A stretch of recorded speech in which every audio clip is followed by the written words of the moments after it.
Her childhood memories were not the happiest, but that was the only childhood Sally had. As a little girl, she ended up in an orphanage. What happened to her family, and whether she had any relatives, she did not know. The orphanage had its own laws and a harsh school of life. It hardened her, taught her to adapt and get out of different problems. Since childhood, the girl clearly imagined herself a lady of a large house and the wife of a successful businessman. That was why, after the orphanage, Sally decided to get such a job where she could find a rich groom, and according to this plan, she became a consultant in a boutique of branded men's clothing. It was there that she met her future husband, Frank. The man asked her to give him the right size shirt. Sally immediately liked him, and she tried her best to get him to pay attention to her. Enraptured by her attention, he couldn't avoid her charms. Soon he asked her out, and 6 months later, they were a husband and a wife. Finding herself in luxury and wealth, Sally understood that the most important thing was to keep her place as a wife. She tried to be a wonderful wife and took care of herself so that she became a VIP client of one of the most expensive beauty clinics. Plastic surgeries and beauty injections made Sally a real beauty. Regular fitness and proper nutrition became her motto. Thankfully, she had more than enough time and money for all her whims. Her husband was pleased and even more in love, seeing her transformation from Cinderella to princess. Only her mother-in-law was not happy. She disliked Sally, and she saw her only as a gold digger for her son's wealth. The woman periodically chided Frank for his thoughtless choice of wife and for rushing into marriage. Seeing a threat to her marriage, Sally conspired against her mother-in-law. One day before dinner together, she said to Frank nice things about his mother and how great it was that she would come to visit them. And after she left, Sally clung to her husband pitifully and almost cried that her mother-in-law didn't love her and always looked at her with contempt, and that she didn't understand why she treated her like that. After that, she pretended to hide her tears, and when her husband began to calm her down, she immediately began to sob out loud. After several such plays, Sally became an innocent victim in Frank's mind, and he quarrelled with his mother. She stopped calling her son, and Sally rejoiced in her victory. She surrounded her husband with so much love and affection that Frank did not even think of making up with his mother. One day, Frank was parking his car in front of the house. Suddenly, a cab pulled up and a woman got out.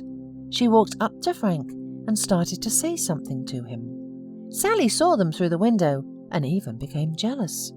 She went out into the hall as her husband and the stranger entered the house. When Sally took a closer look at the strange woman, she was shocked. The woman was her copy before the plastic surgery. Frank walked up to his wife and said with a smile that she had a sister. The woman looked at Sally hesitantly, but joyfully. It was obvious that she was genuinely happy to meet her. Although Sally was too reserved and unfriendly, she wanted to know about her real family, and she began to ask questions.